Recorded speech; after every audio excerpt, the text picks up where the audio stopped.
warahmatullahi wabarakatuh. Abu Nawas adalah anak seorang pejabat istana. Ayahnya yang bernama Syekh Maulana menjabat sebagai hakim. Ia dikenal sangat jujur dan adil. Dikisahkan, suatu ketika ayah Abu Nawas jatuh sakit. Ia hanya bisa terbaring lemas di tempat tidurnya.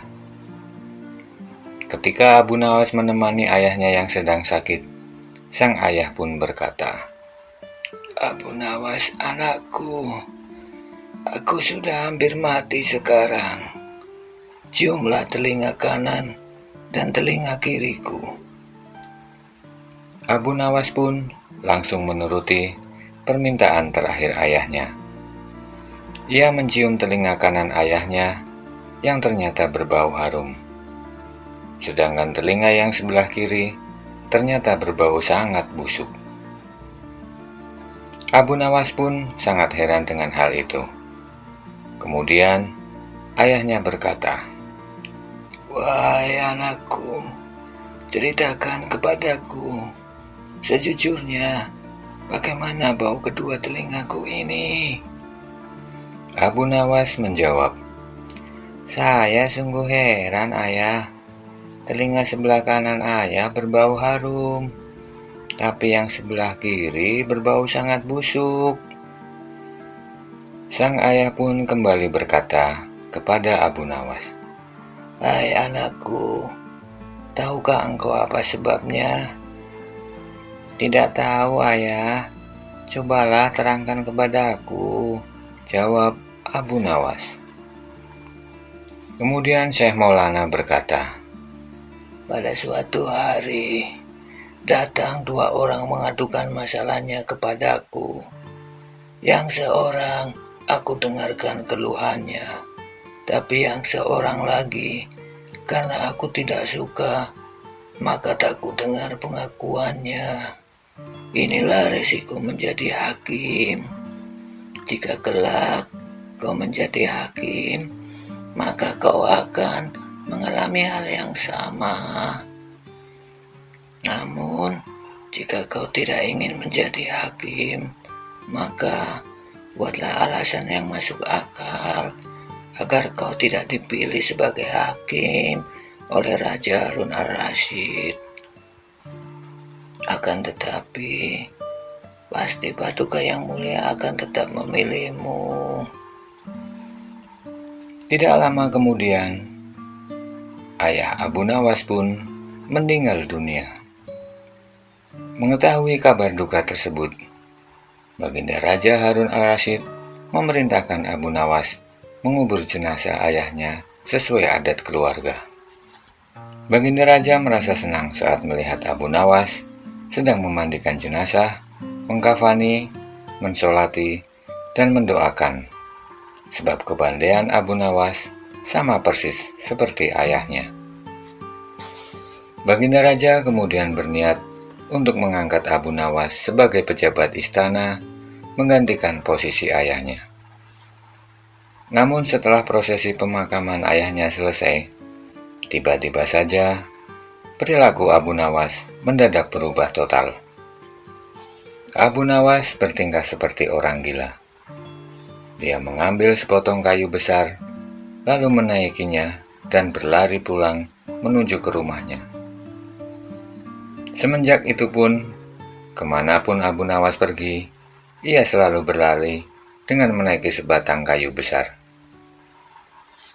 "Apa yang terjadi denganmu, wahai Abu Nawas?" tanya salah seorang warga. "Memangnya ada yang salah denganku? Aku keliling kampung dengan menaiki unta. Apakah aneh?" jawab Abu Nawas. Semua warga pun semakin yakin kalau Abu Nawas memang sudah menjadi gila. Ada juga yang beranggapan bahwa Abu Nawas gila setelah ditinggal pergi ayahnya. Desas-desus Abu Nawas menjadi gila pada akhirnya sampai ke telinga Baginda Raja. Padahal Baginda Raja berniat untuk mengangkat Abu Nawas menjadi hakim. Baginda Raja merasa tak yakin dengan kabar tersebut. Kemudian beliau memerintahkan beberapa utusan istana untuk memanggil Abu Nawas. Sesampainya di rumah Abu Nawas, utusan istana itu pun berkata, "Hai Abu Nawas, kamu disuruh ke istana untuk menghadap raja sekarang juga." Abu Nawas pun menjawab, "Ada keperluan apa Baginda Raja memanggilku? Bilang saja, aku sedang sibuk." "Kamu tidak boleh berkata seperti itu, wahai Abu," ucap salah satu utusan istana. "Apa kalian sudah buta? Aku sedang sibuk merawat unta," kata Abu Nawas sambil membasuh batang kayu besar dengan air. "Sudah, kalian pulang saja dulu. Nanti aku menyusul," ucap Abu Nawas dan melemparkan kerikil ke arah utusan istana tersebut. Para utusan istana pun langsung berlarian ke arah istana. Setibanya di istana, Baginda Raja Harun al-Rasyid bertanya, "Kenapa Abu Nawas tidak bersama kalian?" Ampun Paduka yang mulia. Ternyata kabar yang beredar di masyarakat benar adanya. Abu Nawas memang sudah benar-benar gila. Ia menganggap batang kayu sebagai unta. Bahkan ia mengusir kami dengan melempar kerikil ke arah kami," jawab mereka. "Lalu, bagaimana menurut pendapat kalian dengan rencanaku yang akan mengangkat Abu Nawas menjadi hakim?" tanya Baginda Raja. Salah satu penasihat istana kemudian menjawab, "Kita tunggu saja, Paduka yang mulia. Mungkin saja Abu Nawas masih terpukul dengan kematian ayahnya. Tunggulah beberapa hari lagi." Usulan tersebut pada akhirnya disetujui oleh Baginda Raja. Sementara itu, Abu Nawas yang masih berperilaku seperti orang gila sambil selalu menanti kabar adanya pengangkatan hakim yang baru. Tetapi ternyata pihak istana malah menantikan Abu Nawas untuk menjadi hakim. Selama itu pula Abu Nawas terus-menerus bertingkah layaknya orang gila. Setelah 100 hari berlalu, pihak istana tidak menjumpai perubahan pada Abu Nawas. Mereka menganggap Abu Nawas masih tetap gila. Bahkan gilanya semakin menjadi-jadi. Akhirnya dengan sangat terpaksa, Raja Harun al-Rasyid mengangkat orang lain untuk dijadikan hakim. Mendengar kabar berita tersebut, Abu Nawas yang tadinya bertingkah gila saat itu juga langsung berubah kembali menjadi normal. Abu Nawas pun mengucapkan syukur karena tidak jadi diangkat menjadi hakim. Beberapa hari kemudian, Abu Nawas dipanggil ke istana untuk menghadap Baginda Raja. "Mengapa engkau berpura-pura gila, Abu? Tapi setelah jabatan hakim diberikan kepada orang lain, sifat gilamu mendadak waras. Padahal aku menginginkanmu untuk menjadi hakim," ucap Baginda Raja. Abu Nawas pun menjawab, "Wasiat ayah hamba mengatakan supaya hamba menolak menjadi hakim. Tapi sekeras apapun hamba menolaknya, pasti Paduka yang mulia akan memaksa saya. Kalau hamba menolaknya, pasti Paduka akan menghukum saya. Oleh sebab itulah, saya berpura-pura gila." Baginda Raja pun pada akhirnya memahami keinginan Abu Nawas.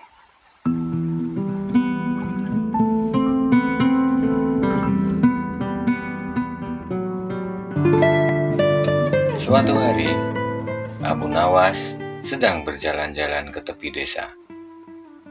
Setelah melewati deretan rumah-rumah penduduk, tibalah Abu Nawas di lahan yang kosong dekat makam keramat. Saat itulah dirinya melihat seorang pemuda yang sedang duduk termenung seorang diri. Abu Nawas pun segera menghampirinya. Abu Nawas kemudian duduk di samping pemuda tersebut. Dia melihat di hadapan pemuda tersebut ada gelas yang berisi air yang masih penuh. "Hai pemuda, sedang apa kau di sini? Kenapa minum kopi sendirian?" tanya Abu Nawas. Pemuda tersebut hanya melihat sejenak ke arah Abu Nawas, namun tidak menjawab. Pandangannya terlihat kosong. "Hei pemuda, kamu dengar tidak pertanyaanku tadi?" tanya Abu Nawas lagi. "Pergilah dari sini, jangan mendekat, dan jangan mencampuri urusan orang lain," jawab pemuda tersebut. "Loh, bukan begitu. Tadi aku melihat kamu duduk sendirian di daerah yang sepi, tidak ada orang. Nanti kalau ada orang yang jahat bagaimana?" tanya Abu Nawas. "Biarlah, aku sudah bosan hidup. Aku hanya ingin mengakhiri hidupku yang tidak berguna ini dengan minum racun," jawab pemuda tersebut. Abu Nawas sejenak terperangah mendengar jawaban pemuda tersebut. Namun, sejurus kemudian dia berkata, "Oh, kamu mau minum racun? Kok dari tadi hanya dipandangi saja? Segera saja diminum racun itu," jawab Abu Nawas sambil menatap wajah pemuda yang duduk di sampingnya. Mendengar perkataan Abu Nawas, pemuda tadi nampak terkejut dan memandang Abu Nawas dengan tatapan keheranan. "Apa sebenarnya kau takut mau bunuh diri? Jangan khawatir, kalau kamu takut, akan aku temani. Aku minum separuh racunnya," kata Abu Nawas. "Jangan ikut campur, pergilah kau dari sini," bentak pemuda tersebut. "Baiklah, karena kamu menyuruhku pergi, aku akan ikut pergi bersamamu ke alam setelah mati," balas Abu Nawas. Pemuda, aku punya anak dan istri yang sangat mencintaiku. Kalau kita berdua minum racun, dan ternyata hanya aku yang mati, bagaimana?" Pemuda itu pun terdiam dan tidak menjawab pertanyaan Abu Nawas. "Kamu mau menanggung rasa bersalah seumur hidupmu, melihat penderitaan anak dan istriku karena aku telah mati?" tanya Abu Nawas. "Tidak, aku tidak mau berurusan dengan hal-hal seperti itu. Maka aku minta, pergilah kamu dari sini. Jangan campuri urusanku," kata pemuda. "Tidak bisa, karena aku telah melihatmu. Tentu aku akan berusaha untuk menyelamatkanmu. Meskipun mati adalah risiko yang harus kutanggung," jawab Abu Nawas. "Kamu kira semua urusan sudah selesai jika kamu telah mati? Urusan di dunia mungkin bisa kau tinggalkan, tapi bagaimana pertanggungjawabanmu dengan Allah?" tanya Abu Nawas.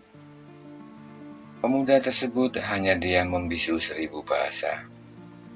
Dia menatap dengan pandangan memelas ke arah Abu Nawas.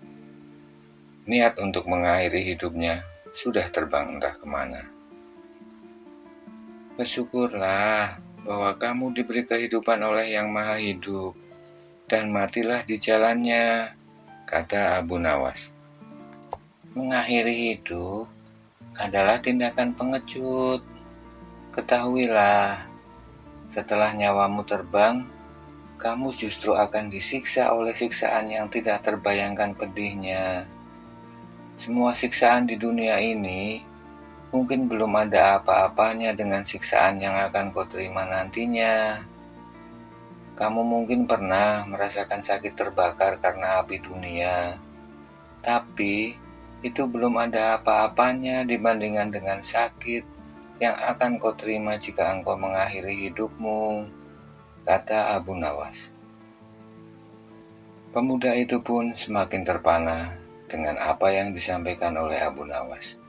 Air matanya terlihat mulai menetes membasahi pipi. Ditendangnya gelas yang berisi racun sehingga tumpah. Maafkan aku, isak pemuda tersebut. Jangan meminta maaf kepadaku, tapi bertobatlah.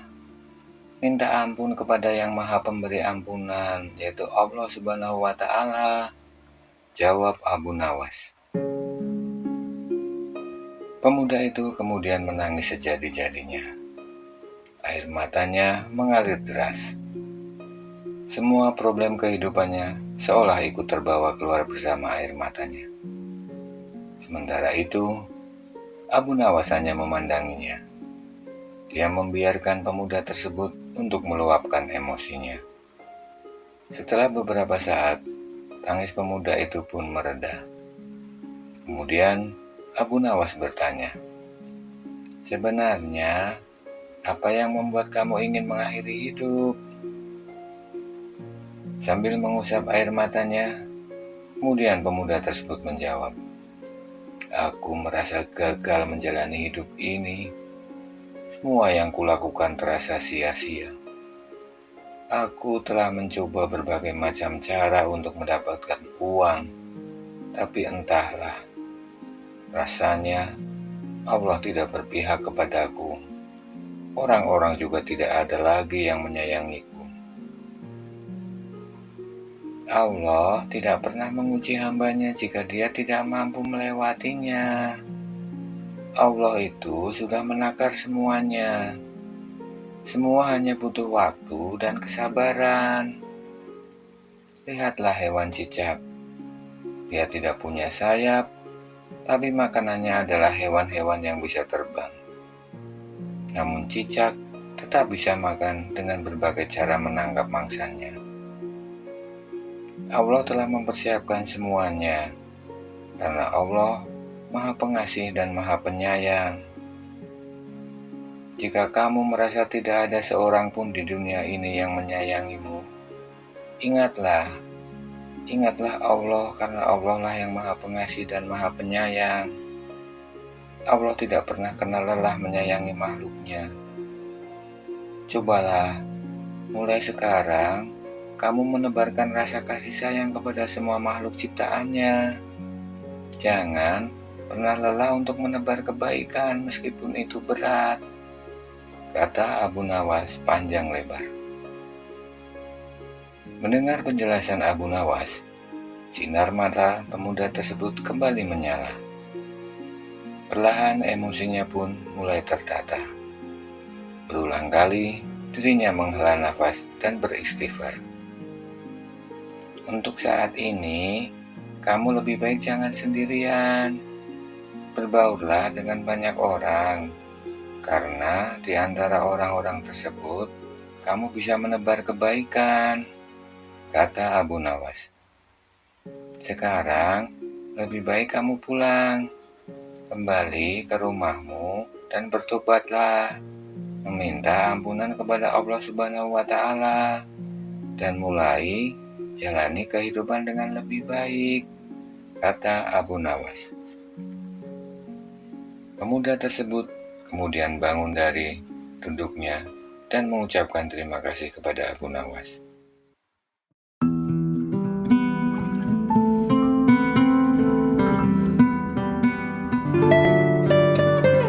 Malam hari itu, cuaca nampak bersahabat. Banyak bintang bertaburan di langit, menghiasi pemandangan malam. Di salah satu sudut istana, Baginda Raja dan Abu Nawas terlihat sedang duduk berdua. Mereka terlihat akrab dan tampak sedang ngobrol santai. Sementara itu, di sudut istana yang lain, sejumlah petinggi istana tampak memandangi mereka dengan tatapan mata tak berkedip. Terlihat di wajah-wajah para petinggi tersebut ekspresi kurang bersahabat. Hebat sekali Abu Nawas, bisa sedekat itu dengan Baginda Raja, kata salah seorang dari mereka dengan wajah iri. Aku curiga, jangan-jangan ada yang tidak beres, atau Abu Nawas menggunakan sihir untuk mengguna-gunai paduka raja, kata yang lainnya. Desas-desus tentang ketidaksukaan para petinggi kerajaan terhadap Abu Nawas ternyata telah sampai di telinga paduka raja. Namun paduka raja tidak ingin mengambil tindakan terlebih dahulu. Beliau membiarkan kelakuan para petinggi kerajaan tersebut. Abu Nawas, kau tahu, lihatlah di sudut sana, para petinggi kerajaan ini sedang memandangimu dengan wajah iri, tanya Baginda Raja. Ampun Baginda, mungkin mereka iri memang belum tahu saya sepenuhnya. Jadi wajar saja jika mereka bersikap demikian, kata Abu Nawas. Mereka kan sudah tahu tentang dirimu, karena kamu seringkali ke istana, kata Baginda Raja. Betul tuanku, mereka tahu, tapi tidak mengenal saya lebih dalam, jawab Abu Nawas. Saya dengar Paduka ingin sekali memelihara rusa, tanya Abu Nawas sambil menyeruput minuman yang dihidangkan. Iya, tapi kau jangan mengalihkan pembicaraan ini. Persoalan yang sedang kita bahas adalah petinggi kerajaan yang iri dan dengki kepadamu, kata Baginda Raja.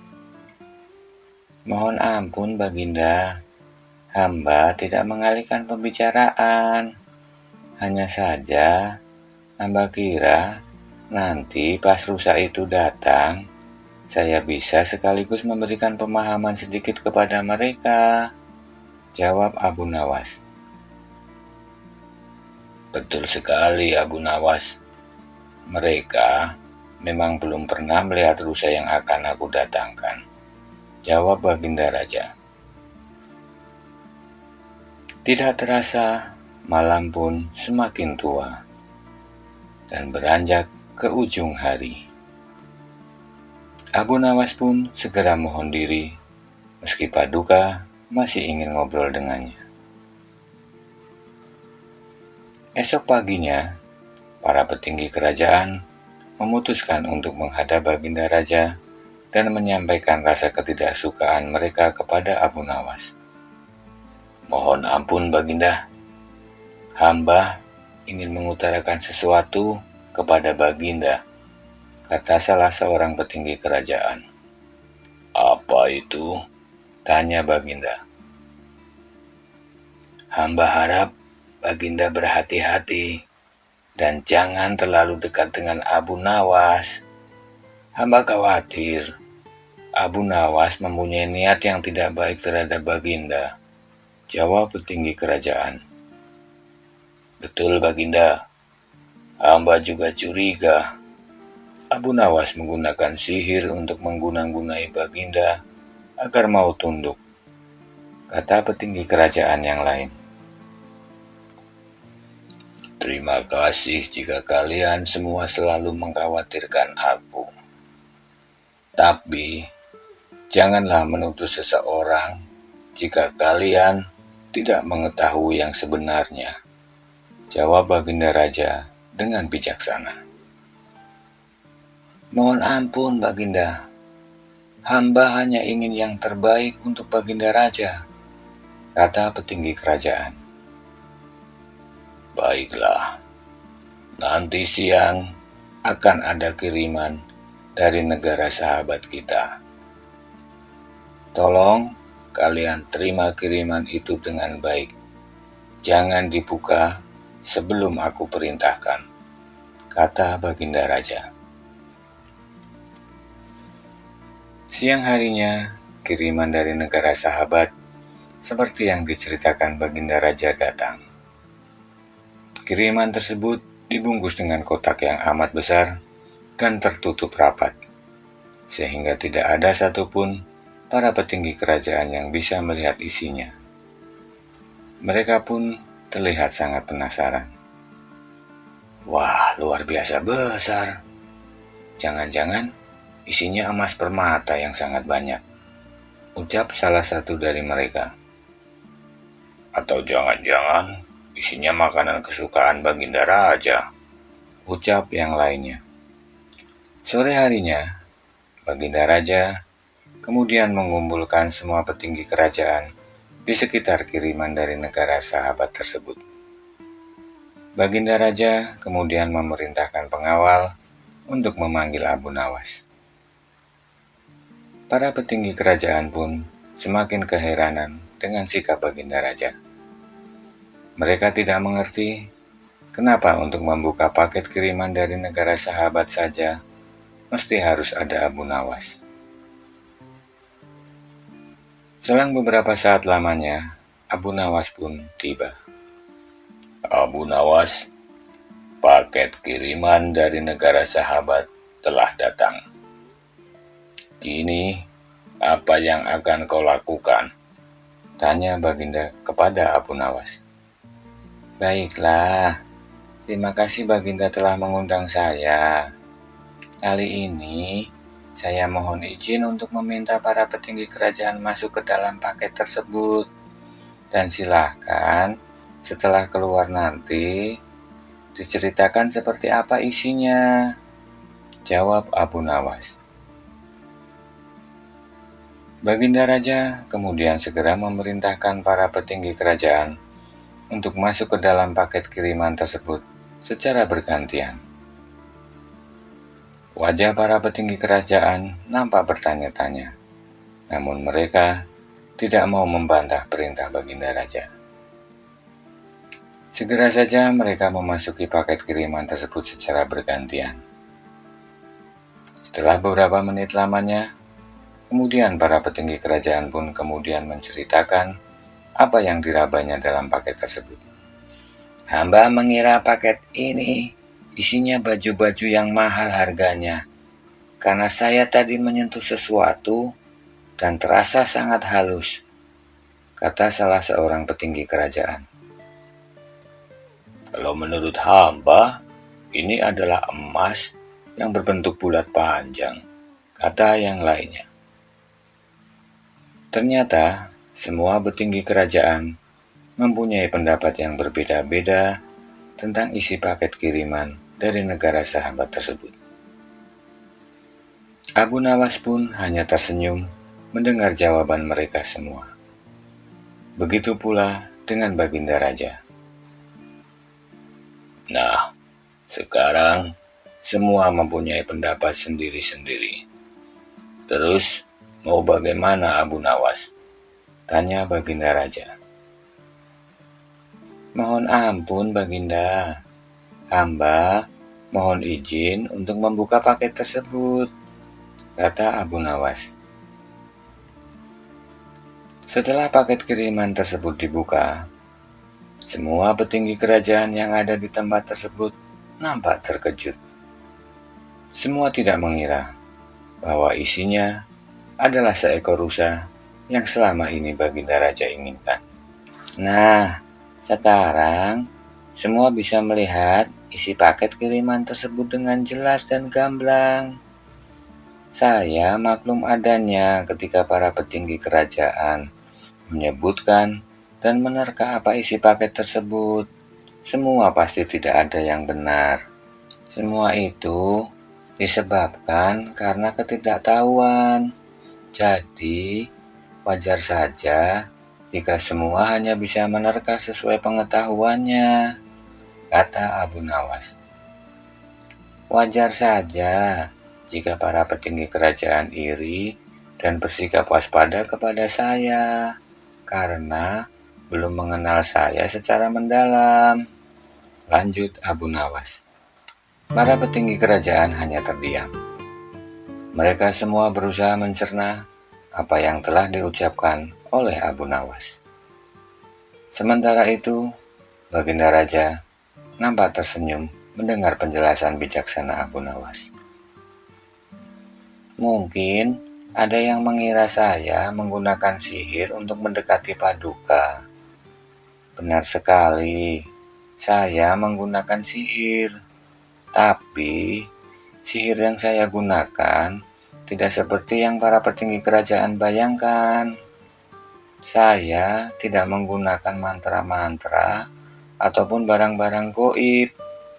Saya hanya berusaha menyenangkan hati Baginda Raja dan patuh dengan perintahnya, jelas Abu Nawas. Petinggi kerajaan yang menuduh Abu Nawas menggunakan sihir terlihat memerah mukanya mendengar penjelasan tersebut. Dia tidak mengira bahwa penjelasan Abu Nawas mampu mematahkan prasangka jelek yang selama ini dia pikirkan. Wassalamualaikum warahmatullahi wabarakatuh.